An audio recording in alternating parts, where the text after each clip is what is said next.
종말 재앙에 관한 예언의 말씀을 해석하고 적용하는 시간을 갖겠습니다.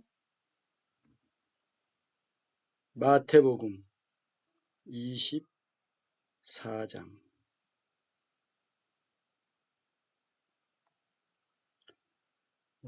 1절부터 끝까지 마태복음 24장 전체를 보겠습니다.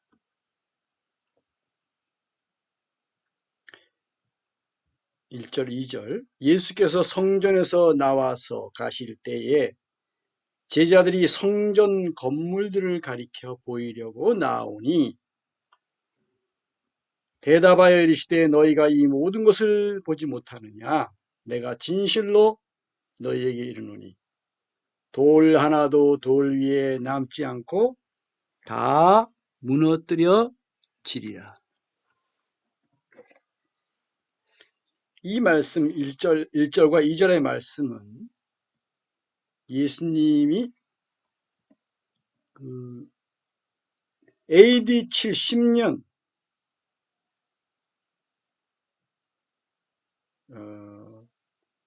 로마 장군 티투스에 의해서 이스라엘이 완전히 멸망되고 멸망을 받고 그리고 거기에서 이제 완전히 나라를 빼앗기고 다 전 세계로 흩어지게 되는데 그때 성전도 그 당시에 헤롯 당시에 재건되어서 46년 동안 지어진 그 성전 건물이었습니다. 헤롯 성전이라고 불렀어요. 그 성전이 돌 하나도 돌 위에 남지 않고 다 무너뜨려지리라는 그 예언의 말씀이 24장 1절과 2절입니다. 그리고 24장 3절부터는 그때의 그 이스라엘의 종말, 이스라엘 국가의 국가적인 종말과는 다른 말씀이고요. 지구적인 종말에 관한 말씀입니다. 전지구적인 종말이에요. 이것을 붙여놓느냐 구분하느냐에 따라서 많이 달라집니다. 이해가 달라지고 적용이 달라집니다. 그래서 1절과 2절은 그렇게 이해를 해야 된다는 말씀입니다. 그리고 1절과 2절이 또 보면 마지막 때 성전이 재건되고 그것이 또 다시 한번 헐리는 것과도 관련이 있다고 보는 학자들도 있습니다. 그렇게 해석하기도 해요. 그렇게 볼만한 근거 구절도 있습니다. 그러나 여기에 분명히 이제 성취된 면에서 볼 때 1절, 2절 이미 AD 70년에 성취가 된 그런 말씀이고요. 그러나 3절부터는 아직 전혀 오지 않았고요.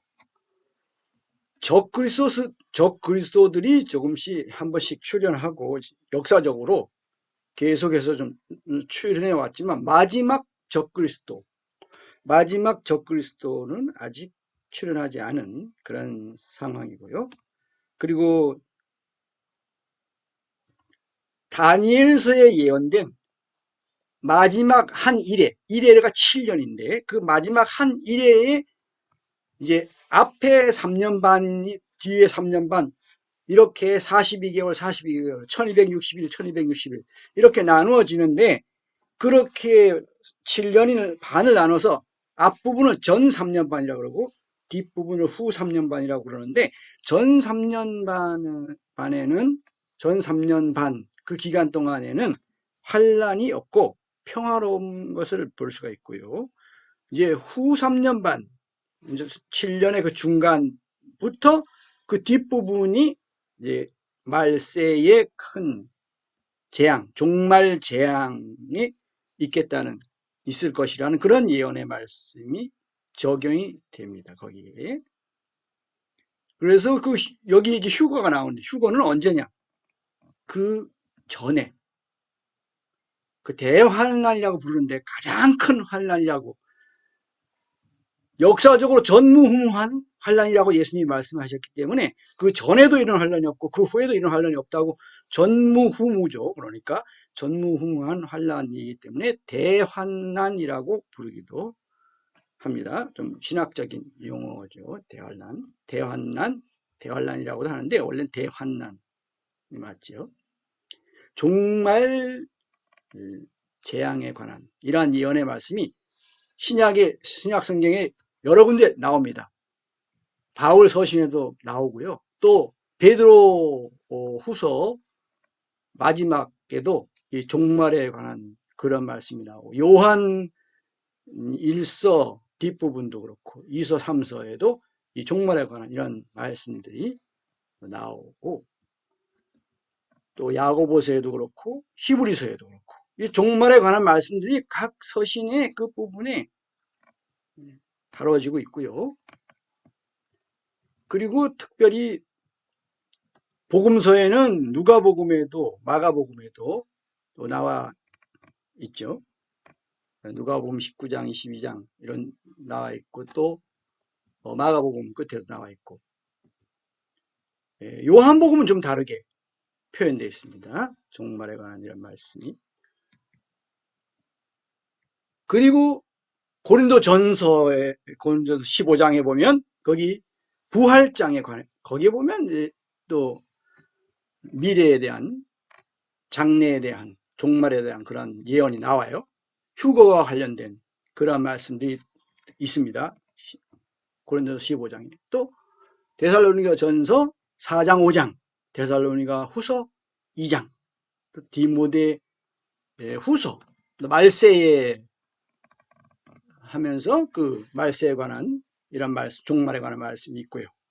그리고 요한계시록 전체는 이 지구의 미래사죠. 미래사. 세상에서는 미래사라는 건 없어요. 다. 역사라는 말은 이제 지나간 거죠. 지날 역사. 세계사가 역사밖에 없는 거예요. 과거사밖에 없는 거예요. 과거사. 그리고 현대사. 지금은 아직 역사가 현재는 아니죠. 이거는 아직 기록이 안 돼 있는 상태이기 때문에 역사라는 표현을 할 수가 없어요. 현대사는 최근의 것을 현대사라 그러고, 미래사는 없습니다. 사실 과거사와 현대사가 있는데 미래사는 없다, 세상에는. 그러나 성경은 미래사가 분명하다. 이게 사자를 붙인다는 건, 이거는 분명한 기록이 되어 있고 이것은 반드시 그렇게 된다는 것을,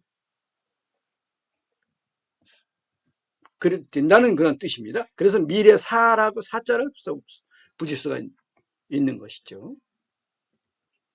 그리고 그것은 성경 외에는 다른 데는 다 추정하고 또 미래사에 대한 그런 기록들이 들어 있습니다. 예언가들이라고 해서 그런 사람들이 써놓은 그런 것들이 있지만, 그러나 성경처럼 그렇게 확실하고 구체적으로 이렇게 제시된 데가 없고요. 또 많은 그런 다른 내용들은, 그런 예언가들이라는 사람들이 한 이런 내용들은 또 기독교 예언가들이라 그래가지고 또 한 사람인데, 그런 것들은 우리가 신뢰하지 않습니다.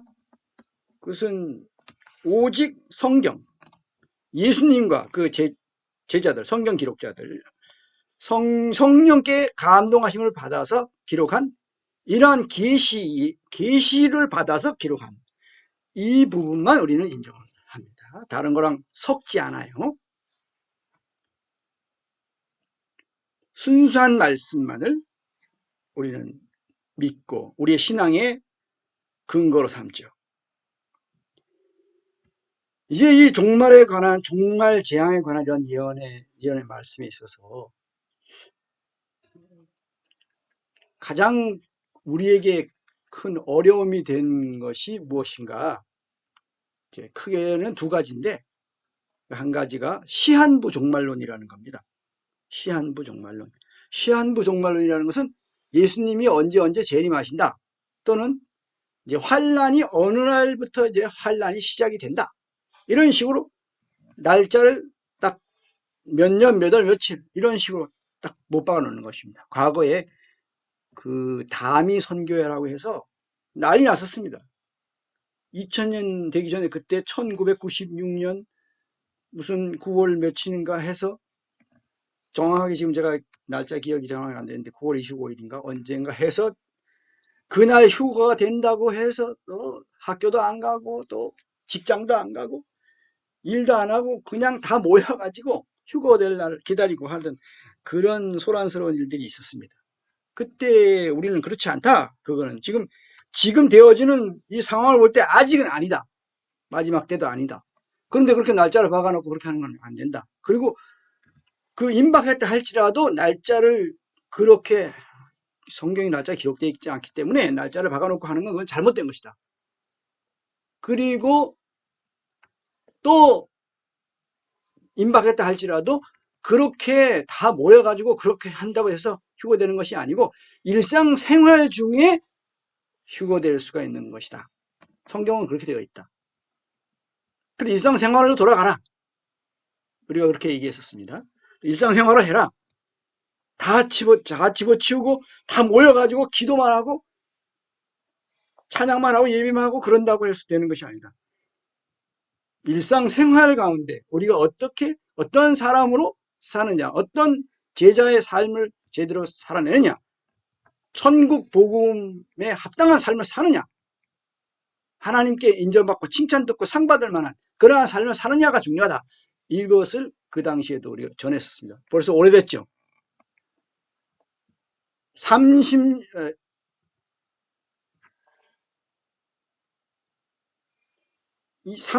전에 일이 되나요?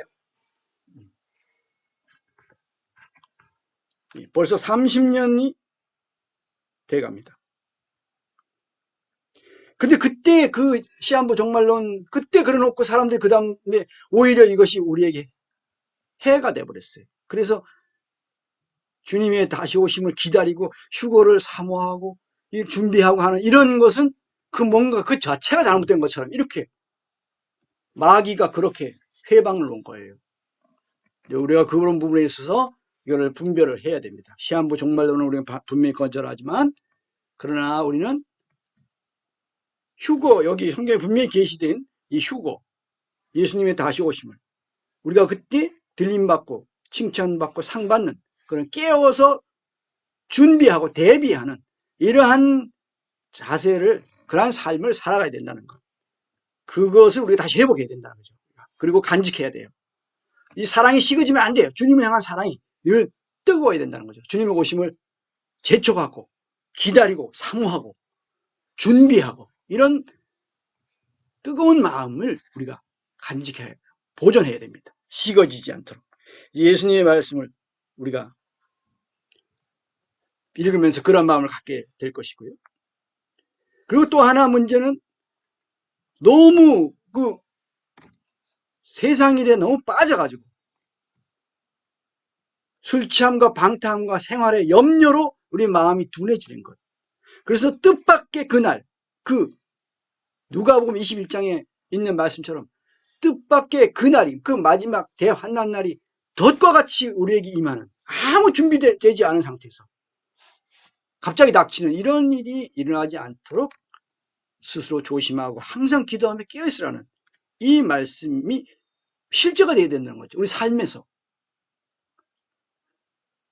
근데 이게 주님 오실 날이 가까워 갈수록 점점 마귀는 최후의 발악을 하면서 극성을 부리고 성도들을 공격합니다. 이 전쟁이 점점 치열해집니다. 그래서 부상당하는 일도 많게 되고요.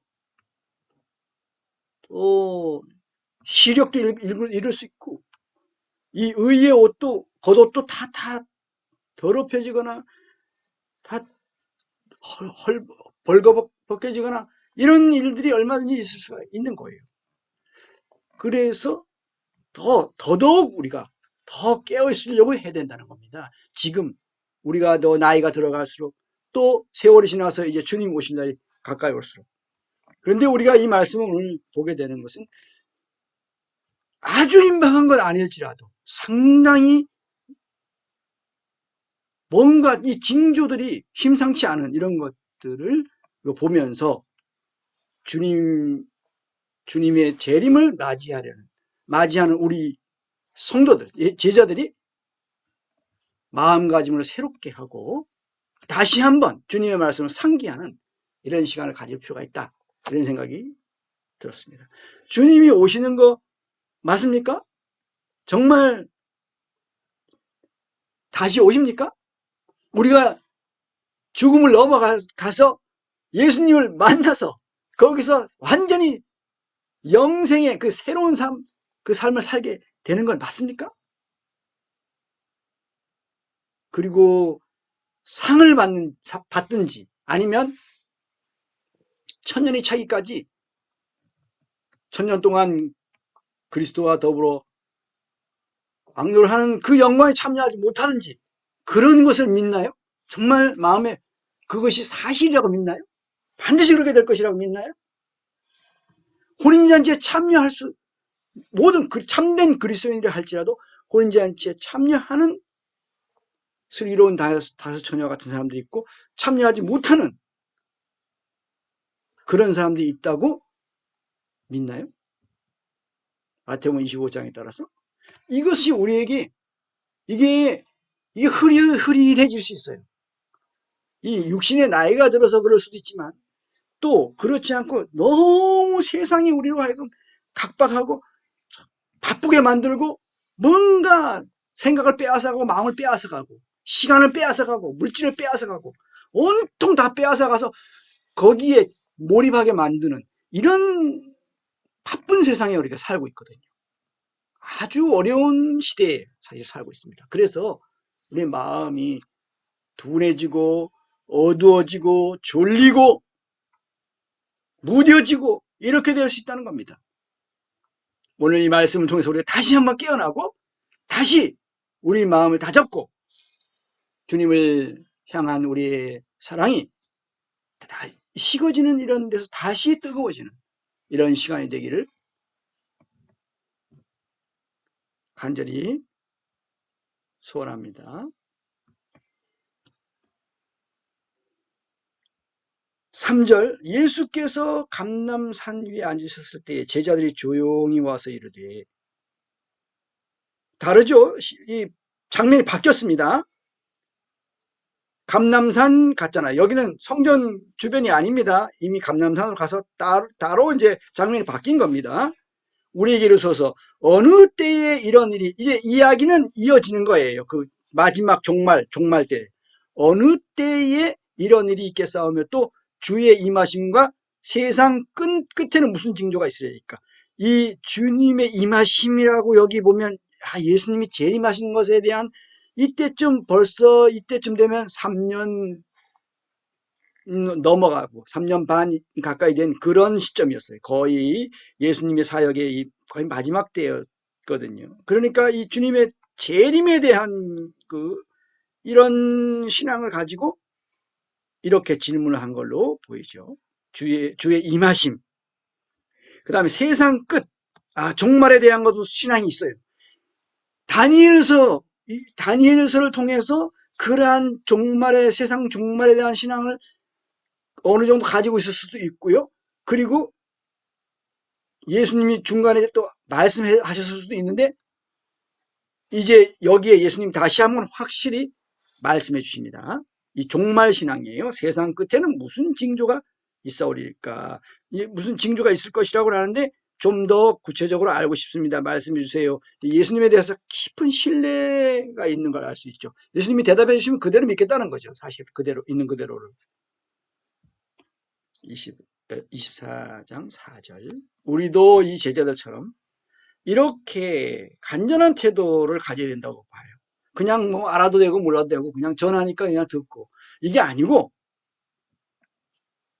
주의 임하심과 세상 끝에는 무슨 징조가 있습니까? 라는 이런 태도 꼭 필요하고 지금 이 말씀을 듣는 이런 시간에 더더욱 필요한 그런 마음가짐인 것이죠.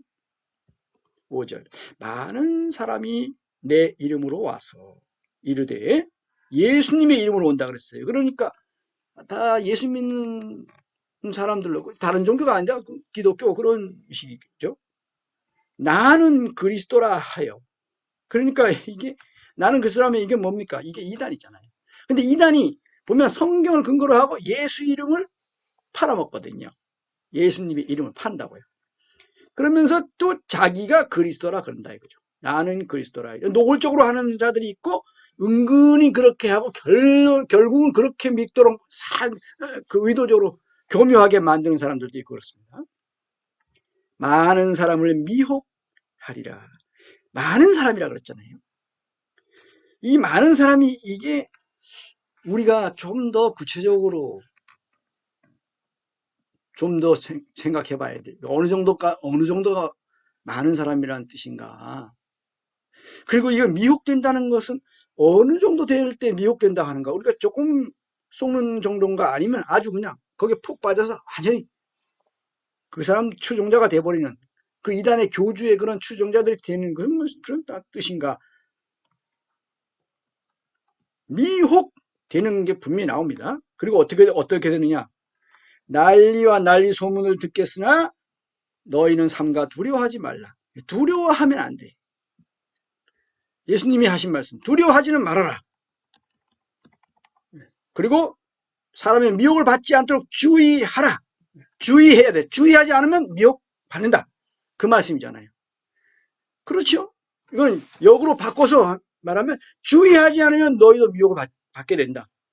그리고 이 뒤에 보면 할 수만 있으면 택하신 자들까지도 미혹한다는 말씀까지 나온다니까요. 이것은 아주 중요한 내용인데 자칫하면 뭐 미혹 당하긴 뭐 그냥 주님 우리를 끝까지 지켜주시는데 이렇게 하고 이 말씀을 완전히 무시하는 이렇게 잘못된 신앙을 가질 수 있어요. 조심해야 됩니다. 우리가 하나님의 은혜가 없이 우리가 뭐 아무것도 아니다. 아무것도 할 수 없고 진짜 제대로 되는 것이 하나도 없다. 맞습니다. 그런데 그것이 그냥 주님이 다 알아서 하시고 나는 책임질 게 하나도 없다라는 의미로 전하고 듣고 그러고 있는 상태가 있습니다. 그거는 오해입니다. 잘못된 것입니다. 그건 진짜 위험한 것입니다. 성경은 그렇게 가르치고 있지는 않아요. 그러니까 아예 그냥 하나님의 은혜를 무시하든지 아니면 완전히 하나님의 은혜로 되고 나는 책임이 하나도 없고 순종할 필요도 없고 그냥 다 알아서 해주신다. 이런 식으로 하든지 아주 양극단으로 가버리는 이런 경우 이거 정말 조심해야 됩니다. 우리는 하나님의 은혜의 중요성에 대해서 잘 알고 항상 그 은혜를 구하고 그 은혜를 받아 살아가는 사람이 되어야 되는 게 맞아요. 그러나 그 은혜가 그냥 저절로 항상 나에게 공급되는 게 아니에요. 내가 겸손해져야 은혜를 받고 은혜의 보좌 앞에 나아가야 은혜를 받는 거예요. 빛 가운데서 하나님과의 그런 사귐이 있어야 은혜의 보좌로부터 은혜가 흐르는 거예요. 그런데 교만한 마음, 또 은혜의 보좌 앞에 나아가지도 않고 자백과 회개가 없이 빛 가운데 하나님과의 거룩한 사귐도 갖지 않으면서 그런 은혜가 그냥 나는 그냥 은혜 주시기 때문에 나는 받게 되겠다. 이렇게 착각하는 것. 이건 큰 오류입니다. 그 오류에서 반드시 벗어나야 됩니다.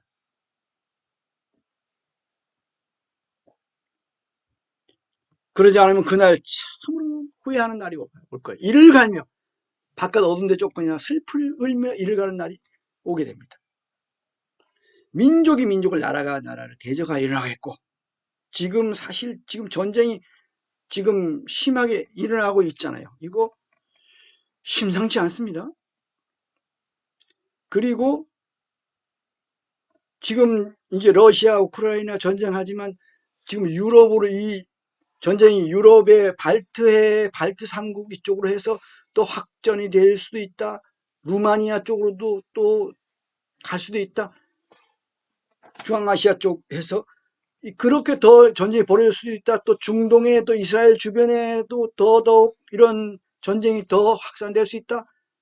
이런 거 지금 미국하고 이스라엘하고 해서 또 중동에 있는 나라들하고 거기에 테러 분자들하고 그런 나라가 나라를 민족을 대적하여 일어나는 일이 일어나잖아요. 곳곳에 기근과 지진이 있으리니 지진이 많이 일어나요. 더 심해졌습니다. 그리고 자주 일어나고 심해졌고 이런 것을 우리가 볼 수 있는데 여기 또 하나 우리가 주목하는 것은 기근. 이 기근이 지금 이게 인구가 많아지는 것보다도 더 빠른 속도로 어떤 일이 생기냐면 곡식이 제대로 안 됩니다. 그래서 이 기근이 굉장히 지금 큰 문제가 되고 있어요. 기후. 이건 인재잖아요. 사람들이 만든 재난입니다. 사람들이 이 문명이라는 걸 만들면서 좀 더 편안하게 이렇게 살려고 하고 이걸 발전을 시켜가지고 좀 더 발전된 삶을 살려고 하는데 그 결과에 풍족한 삶을 살려고 발전된 삶을 살아가려고 그러고 여유 있는 삶을 살아가고 문명화된 삶을 살려고 하는데 그 결과로 지금 지구 온난화가 오고 지금 기후가 뭐 말도 못합니다. 그리고 벌들도 지금 그 꿀벌들이 많이 지금 죽어가고 있고 이 말도 못합니다. 지금 기근이 지금 시작된 걸로 많은 사람들이 보고 있고요. 이 전 지구적인 기후 재난 이것이 이미 시작됐다고 많은 그 과학자들이 보고 있습니다. 지금 이 모든 것은 재난의 시작이니라. 그러니까 뭔가 후 3년 반 대환란이 시작된 건 아니지만은 상당히 뭔가 이 마지막 이 지구가 이렇게 가다가는 이게 다 멸망을 당하고 이 인류와 생물이 다 멸종을 하게 되는 그런 상태로까지 지금 방향이 이미 잡혀서 가고 있습니다. 이걸 걷잡을 수가 없어요. 지금 되돌릴 수가 없습니다. 지금 사람들은 뭐 탄소량을 줄이면 된다 그렇게 하지만 그걸 어떻게 줄일 건데요? 지금 그 인구 많은 나라들 중국이 지금 계속 그 하다가 얼마나 많은 그 발전 과정에서 그런 탄소를 많이 배출해 가지고 지금 난리가 났잖아요. 이산화탄소가.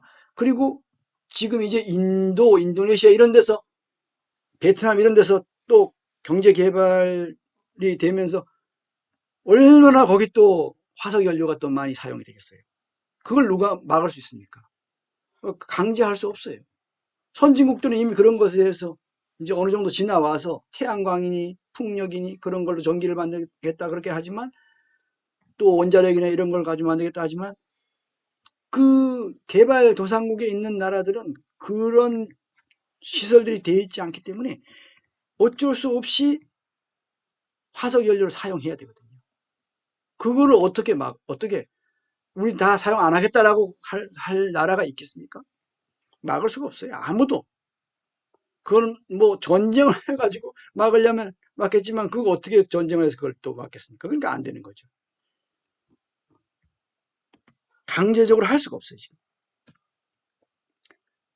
이 모든 것은 재난의 시작이니라. 이거는 아마 완전히 그 대환란 후 3년 반 그거하고는 좀 아닌데 뭔가 미리 이런 징조들이 보인다는 것을 말씀하신 걸로 보이고요. 또 하나가 이제 이 재난의 시작으로 보는 게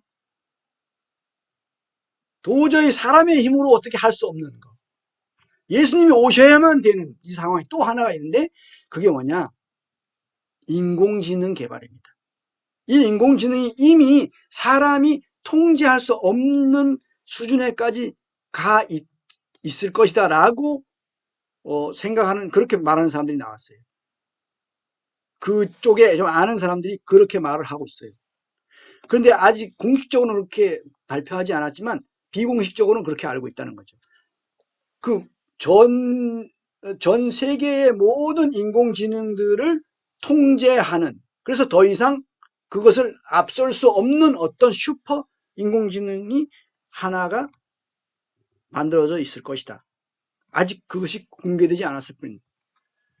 그렇게 지금 보는 사람들도 있는데 그렇게 돼 있든지 아니면 앞으로가 그렇게 되든지 분명히 사람의 통제를 넘어선 도저히 어떻게 할 수가 없는 사람의 지능을 넘어서 보니까 사람이 지금 이게 어떻게 돌아가는지조차도 파악을 못하는 거예요.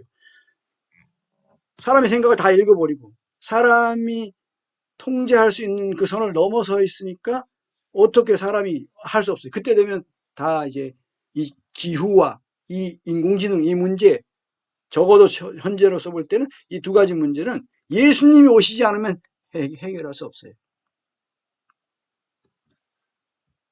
그때 사람들이 좀 마지막 때 점점 갈수록 메시아를 기억하게 될 것이고 예수님이 오셔야만 되겠구나. 예수님이 오시지 않고서는 이 지구 이거 다 멸망하고 만다. 다 그냥 기계의 노예가 되고 말고 이거는 인생이 아니다. 이건 다 그냥 결국은 그 뒤에 누가 있습니까? 마귀가 있는 거예요.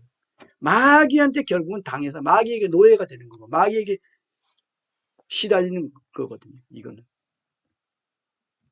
사실상은 자유롭다 했지만 하나님께로부터 예수님께로부터 자유롭기를 원했지만 그건 진정한 자유가 아니고 결국은 모든 자유를 빼앗기고 마귀에게 완전히 속박당하는 이런 사태가 발생이 되는 것이죠. 사람이 절대 마귀를 이길 수 없어요. 그렇게 돼 있어요. 그리고 그 사이에 누가 있느냐? 마귀가 사람들의 그런 그 교만한 마음을 부추겨서 결국 어리석게 만들어서 자기가 통제도 할 수 없는 그런 존재를 만들게 했다는 거죠. 하나님은 지혜로우시기 때문에 그렇게 하지 않으시죠. 사람은 어리석어서 교만 때문에 어리석어져서 자기가 통제도 하지 못하는 자기가 만든 그것에 자기가 더 당하는 그런 수모를 겪게 되는 겁니다. 하나님은 지혜로우시기 때문에 사람이 그렇게 되지 않도록 하셨죠.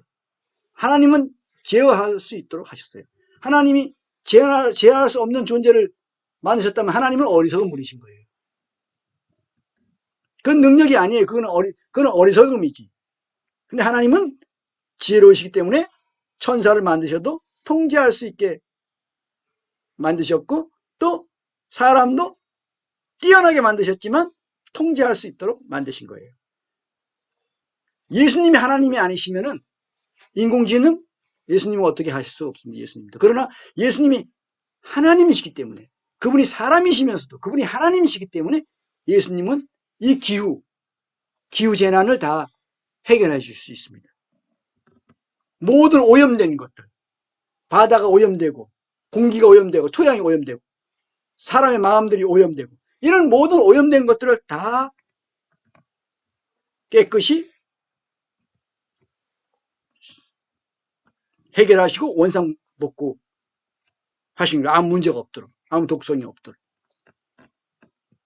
아무 해가 되지 않도록 그렇게 하실 수 있는 분은 오직 예수님만이 하실 수 있습니다. 그러한 믿음을 가진 우리는 얼마나 복된 인생을 살고 있습니까?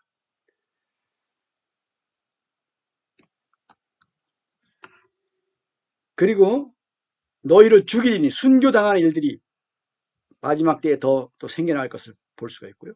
너희가 내 이름 때문에 모든 민족에게 미움을 받으리라. 미움받는 일, 이제 박해를 받게 될 거예요. 모든 민족이니까 전 세계적으로 예수님 믿는 사람들에게 박해받는 그런 것일 거예요. 10절 그때 많은 사람이 실족하게 되고 서로 잡아주고 서로 미워한다. 이러고 보면 성도들 사이에서도 이런 일이 있다. 서로 미워하기도 하고 잡아주기도 하고 이런 일들도 생긴다. 이런 것을 볼 수가 있어요. 이거는 불신자들에 대한 이런 거하고 달라요. 박해하는 사람들은 불신자들이 박해하는 것이지만 그 잡아주고 미워하고 하는 것은 같은 신자이면서 그렇게 하는 사람들이 나올 것을 말씀하고 있는 것이고 그것은 역사적으로도 우리가 그런 것을 볼 수가 있죠. 종교개혁 시기에 그런 일들이 있었습니다. 그 전에도 많이 있었죠. 마녀사냥식으로 해서 11절 거짓 선지자가 많이 일어나 많은 사람을 미혹한다. 거짓 선지자 조심하라고 여기에서 또 말씀하셔요. 마태복음 6장에서 7장에서도 말씀하셨잖아요. 여기에서 또 다시 말씀하셨어요. 불법이 성함으로 많은 사람의 사랑이 식어지리라. 모든 사람은 아니에요. 많은 사람의 사랑이 식어져요. 그리고 우리는 이 많은 사람이 들어가면 안 되겠죠. 이 사랑이 뜨거워져야 돼요. 갈수록 뜨거워져야 되겠죠. 또 식었다가 다시 또 데워지고 이렇게 돼야 되겠습니다. 다시 계속 식어지면 안 되겠죠. 미지근해진 상태로까지 식어지면 안 되겠습니다. 13절. 그러나 끝까지 견디는 자는 구원을 얻으리라. 식어지지 않도록, 사랑이 식어지지 않도록, 그런 미혹당하지 않도록 견뎌야 되는 거죠. 그러기 위해서 오늘 이런 말씀도 우리가 또 해석하고 적용하고 또 전하고 듣고 그러는 것이죠. 14절. 이 천국 복음이 여기서 구원 얻는다는 것은 구원받는 것하고는 좀 다른 그런 내용인 것을 우리가 전체 맥락 안에서 알 수가 있겠죠. 그런 대환난에 들어가는 거기서부터 구원이라는 것을 우리가 알 수 있어요. 그러므로 이 구원은 뒤에 가면은 휴거라는 것을 볼 수가 있죠. 그런 의미의 구원입니다. 여기서는 우리가 영생을 얻는다. 영원한 멸망으로부터 구원받는다. 그런 구원의 개념이 아닌 것을 알아야 됩니다. 여기서는. 14절. 이 천국 복음이 모든 민족에게 증언되기 위하여 온 세상에 전파되리니 그때야 끝이 오리라. 우리가 이거 온 세상에 이 말씀을 전해야 될 것이고 또 성경 번역하는 사람들이 각 족속의 언어로 열심히 번역해서 지금 성경을 배포하고 있습니다. 아주 귀한 일을 하고 있죠. 우리도 거기에 좀 뭔가 좀 동참할 그런 마음을 좀 가지고 있습니다. 그 사역에 우리가 기도로 또 물질로 또 할 수 있으면 또 번역하는 일 부분적으로라도 15절. 그러므로 너희가 선지자 다니엘이 말한 바, 선지자 다니엘서거든요. 선지자 다니엘이 말한 바 멸망에 가증한 것이 거룩한 곳에 선 것을 보거든 읽는 자는 깨달을진 자. 바로 이 선지자 다니엘서에 보면 그 12장 1장부터 12장까지 전체적으로 좀 볼 필요가 있습니다. 거기에 그 9장 12장 이런 내용들에 보면 이 마지막 한 일에 관한 7년, 마지막 7년, 예수님 오시기 전 마지막 그 7년, 그때에 관한 그러한 예언이 그때 되어 있고 예수님이 바로 그 부분을 언급하신 거예요. 그것이 바로 성령의 감동하심을 입어서 기록된 것이라는 것을 예수님이 분명히 여기서 증언해 주신 것이죠. 또 한번 선지자 다니엘이 말한 바 멸망에 가증한 것이 거룩한 곳에 선 것을 보거든. 이것이 바로 이 인공지능 AI 이 인공지능이 바로 신격화되는 것. 결국은 보세요. 초인적인 그러한 사람들이 그저 상상으로 소설이나 영화나 만화나 그런 걸로만 그려지던 그런 사실 초인적인 그런 존재가 만들어지는 거거든요. 그런데 사람이 그걸 그렇게 만들고 싶지 않은데 이미 그렇게 가고 있는 거예요. 그래서 지금 와서 뭐 윤리 논쟁을 하고 어쩌고 규제를 해야 되니만이 벌써 늦었어요. 이미 선을 넘어 버렸어요. 그 사람들이 지금 아는 사람 알고 모르는 사람 모르는데 이제 그것이 결국엔 공식적으로 다 사람들이 알게 될 겁니다. 멀지 않아서. 멸망에 가증한 것. 저는 이것을 그걸로 봐요. 그 인공지능 드론 로봇이 아마 인공지능을 가진 멸망에 가증한 것이 거룩한 곳에 선 것을 보거든. 이게 이제 신격화되는 거예요. 자기를 가리켜 하나님이라 한다고 그랬거든요. 그 마지막 적그리스도가 바로 뭐냐? 그 슈퍼 인공지능 그 로봇을 이제 거기에 자기가 손아귀에 쥐었다고 생각하지만 사실상 거기에 완전히 사로잡혀가지고 거의 일체화된 것 같은 이제 그러한 존재. 그 다음에 종교 지도자 중에 또 그 붉은 그 짐승을 탄 그 음력 그런 그 종교 지도자, 정치 지도자, 그리고 이, 이 인공지능, 슈퍼 인공지능 로봇, 컴퓨터 로봇, 이것이 거의 이제 하나님의 삼위일체를 흉내내는 그러한 존재가 되는 거거든요. 읽는 자는 깨달을진 자. 깨달지 못하면 읽어봐야 뭐 그냥 그런가 이렇게 하고 그냥 넘어가고 잊어버리고 이렇게 되는 거죠. 깨달아야 내 것이 되고 남아있게 되고 내가 그걸로 인해서 뭔가 대비하고 준비하고 깨어있고 그렇게 되는 것이죠. 16절. 그때에 유대에 있는 자들은 산으로 도망할지어다. 지붕 위에 있는 자는, 여기는 이제 유대인들에게 주로 이렇게 유대인들이 주로 박해를 받게 되는 이런 부분을 가리키죠. 유대에 있는 자들은 산으로 도망하라. 지붕에 있는 자는 집안에 있는 물건을 가지러 내려가지 말라. 밭에 있는 자는 겉옷을 가지러 뒤로 돌이키지 말라. 그 소돔과 고모라 때처럼 그렇게 되라는 것이죠. 그렇게 완전히 거기 미련을 두지 말고 딱 자르고 피해라. 딱 자르고 피해라. 이런 뜻이죠. 그 날에는 아이벤 자들과 젖 먹이는 자들에게 화가 있으리로다. 이게 다 주로 유대인과 관련있어요. 안식일을 지금도 그 사람들은 지키고 있죠. 너희가 도망하는 일이 겨우에나 안식일에 되지 않도록 기도하라. 아주 지금도 철저하게 지킨답니다. 그래서 이스라엘 가면 일요일날은 그 이스라엘 사람들은 그 호텔에 올라가고 이럴 때 엘리베이터 앞에서 가만히 서 있답니다.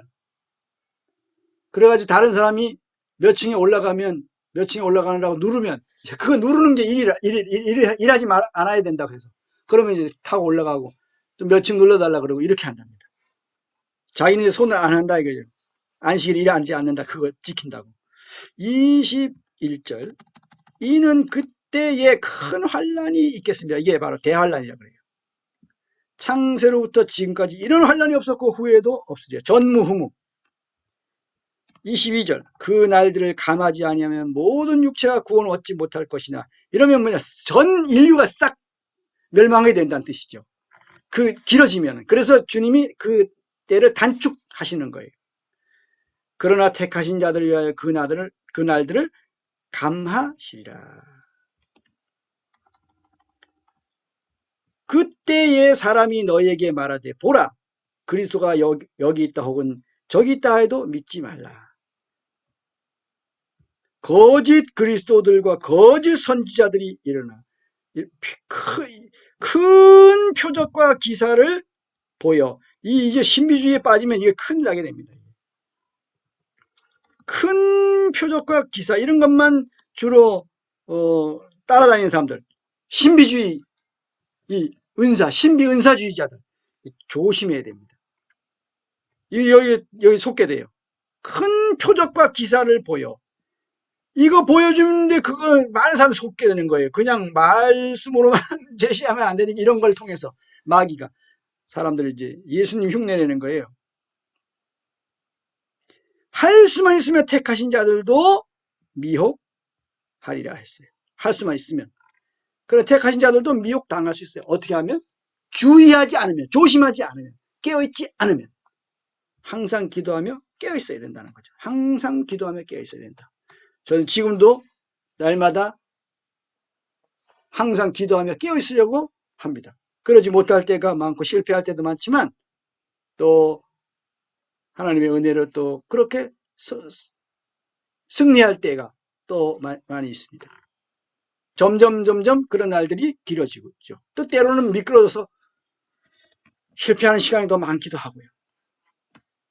26절. 그러면 그러니까 주님이 보라 내가 너에게 미리 말하였노라. 이거 왜 이런 말씀하셔요? 이걸 대비하라는 것이죠. 이런 일 하나도 안 당할 것 같다면은 이런 말씀을 왜 하겠어요? 환난 다 당하지 않고 모든 그리스도인들이 다 환난절에 다 휴거된다. 모든 참된 그리스도인들 다 휴거된다. 그럼 이 말씀을 뭐하러 하셔요? 휴거되지 못하는 사람들이 있을 것이기 때문에 그러지 말라고 경고의 말씀으로 이렇게 미리 말씀해 주시는 것이죠. 앞뒤를 생각해 보세요. 그런 뜻이지. 뭐하러 필요도 없는 말씀을 예수님이 하시냐 말이에요. 26절. 그러면 사람들이 너에게 말하되 보라 그리스도가 광야에 있다 하여도 나가지 말고 보라 골방에 있다 하여도 믿지 말라. 그리스도가 어디 있다 그거 만나러 와라 이렇게 할 때 거기 가지 말라는 겁니다. 번개가 동편에서 나서 서편까지 번쩍임같이 인자의 임함도 그러하리라. 이 시한부 종말론자들 그 오류가 여기 예수님이 이렇게 예언한 데서 다 드러나 버리잖아요. 다 어디에 있든지 다 예수님이 다시 오심을 보게 되는 이런 상황이 된다는 거죠. 28절. 죽음이 있는 곳에는 독수리들이 모일 것이니라.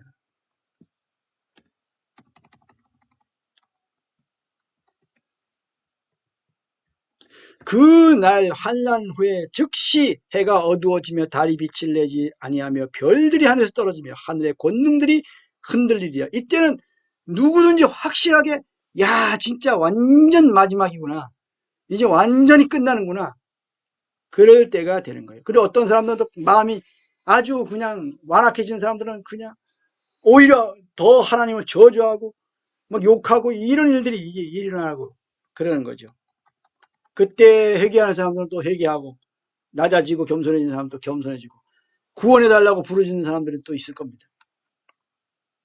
그렇게 되도록 하시기 위해서 그런 환난을 준비하신 것이고 또 환난이 당하도록 그렇게 또 내버려 두신 거예요. 그러나 지금 주님이 지금 우리를 보호해 주고 계시고 지금 지켜주고 계시는 거예요.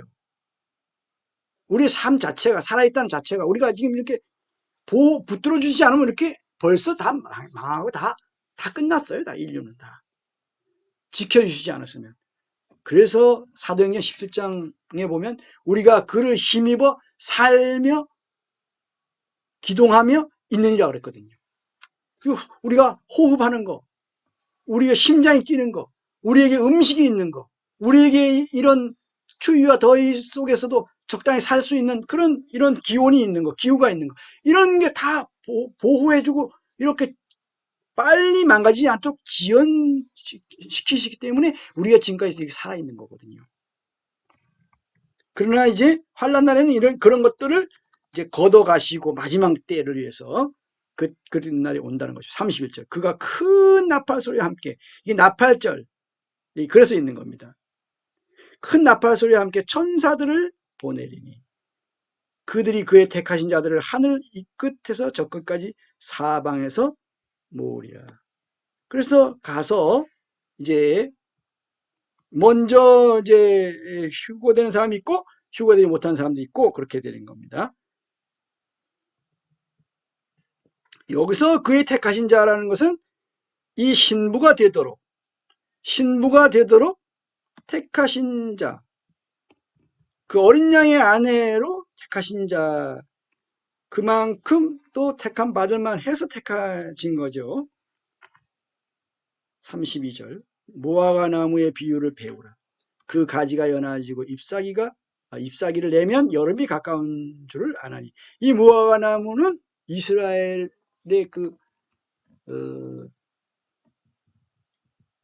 국목은 아니지만은 무화과 나무가 국화는 아니지만 이스라엘이란 나라를 뜻하는 그런 나무인 것을 무화과 나무로 봅니다. 많은 성경학자들이 거의 공통적으로 보고 있어요.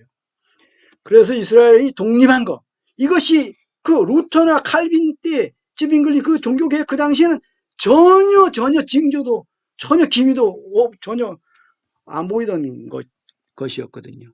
그런데 이제는 그런 부분에 대해서 분명히 알게 되는 것이죠. 이제 나타나지고 확실하게 독립이 되었잖아요. 그것을 이제 여름이 가까운 줄 알자. 마지막 때 가까운 것을 그 하나의 징조로 우리가 볼 수 있다는 겁니다. 이와 같이 너희도 이 모든 일을 보거든 인자가 가까이 곧 문 앞에 이른 줄 알라.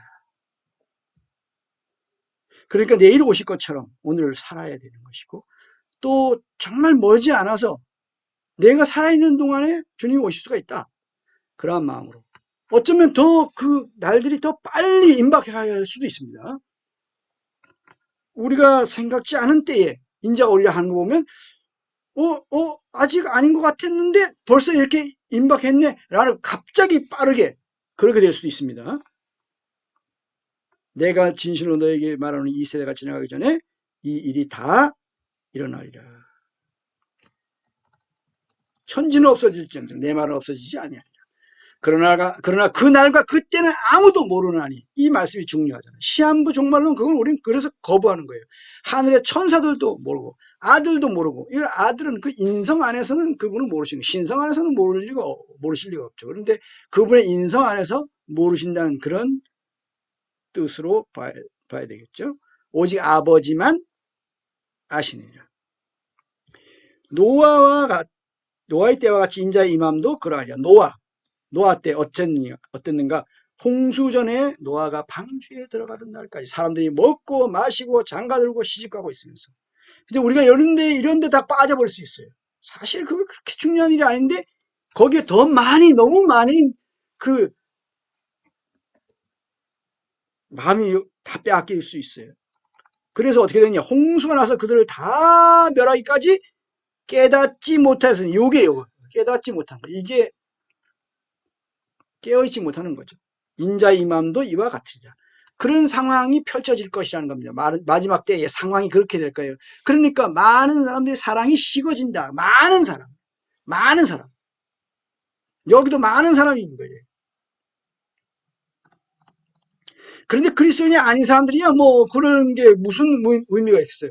그리스도인들인데도 그렇게 될 거를 예수님이 이렇게 말씀하신 거죠. 그리스도인이 아닌 사람들이 당연히 그런 건데, 그리스도인들은 그러면 안 되는데 그렇게 되는 것에 대한 말씀이죠. 그때 두 사람이, 여기 이제 휴거에 대한 말씀입니다.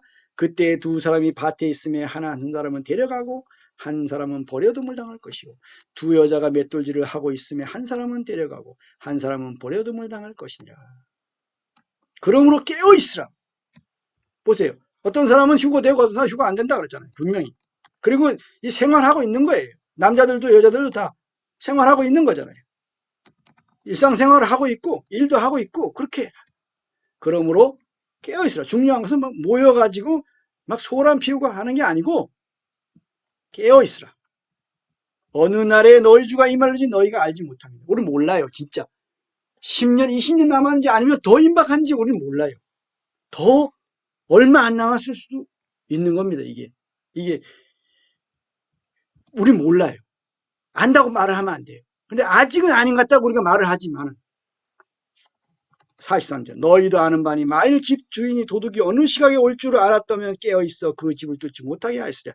깨어있다 그러면 거의 어느 정도 알 수 있겠죠. 도둑이 오면은 내가 안 자고 있으면 도둑 들어오는 거 볼 거 아닙니까? 예수님이 오시는 것도 내가 깨어있다면 알게 될 것이고 깨어있지 않으면 거의 모르게 될 것이라는 이런 뜻이 되는 것이죠. 44절 그러므로 너희도 준비하고 있으라. 깨어있으라. 준비하고 있으라. 생각지 않은 때에 인자가 오리라. 준비를 허둥지둥하고 그 어리석은 다섯천처럼 그렇게 허둥지둥 해서는 안 되겠죠. 딱 준비하고, 오늘 예수님이 오늘 오셔도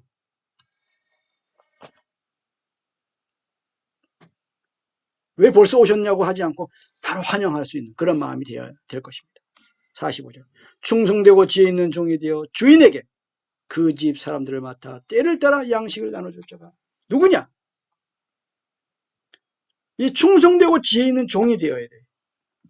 주인에게 그 집 사람들을 맡아 때를 따라 시의 적절한 양식을 나눠줄 자가 누구냐? 그 주인이 올 때 그 종이 이렇게 하는 것을 보면 그 종이 복이 있으리라. 칭찬과 상을 받게 되는 것이죠. 그런데 반대로 어떤 거냐? 내가 진실로 너에게 이르노니 주인이 그의 모든 소유를 그에게 맡기리라. 1000년 동안 그리스도와 함께 왕노사는 그 영광을 말씀하시는 걸로 우리는 봅니다. 48절 만일 그 악한 종이 마음에 생각하기로 주인이 더디 오리라 하여 아직 아니야 멀었어 이렇게 하면 안 돼요.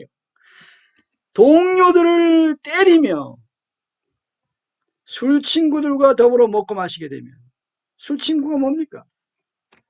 그냥 세상에 취해 사는 그런 사람들 있잖아요. 그 세상 사람들하고 그냥 똑같이 그냥 살아가는 거예요. 그냥 거기 깨어있지 않고 대비하지 않고 준비하지 않은 상태. 생각지 않은 날 알지 못하는 시각에 그 종의 주인이 이르러 엄히 때리고, 이거 보십시오. 이게 뭐 불신자들에 대한 게 아니에요. 이건 신자예요. 신자예요. 종이잖아요. 종. 의식하는 자가 받는 벌에 처하리니. 그 뭡니까? 바깥 어두운데 쫓겨나는 거잖아요. 풀무불에 던져진다고 그랬잖아요. 거기서 슬피 울며 이를 갈리라. 이런 결과가 온다. 이 말씀을 이제 이렇게 정리를 했습니다.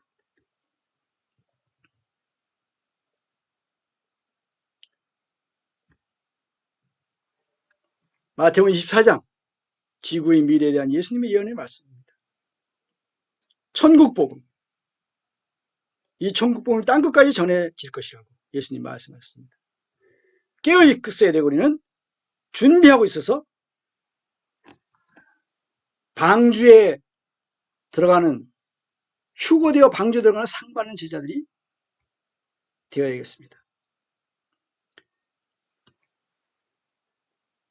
거짓 선지자들에게 미혹되지 않도록 어떻게 해야 됩니까? 주의해야 됩니다. 그리고 충성되고 지혜 있는 종이 되어 주인에게 그 집 사람들마다 때를 따라 양식을 나눠주는 제자가 되어야 되겠죠. 마지막으로 주님이 하신 이 말씀 읽으며 마치겠습니다. 주인이 올 때에 그 종이 이렇게 하는 것을 보면 그 종이 복이 있으리로다. 아멘.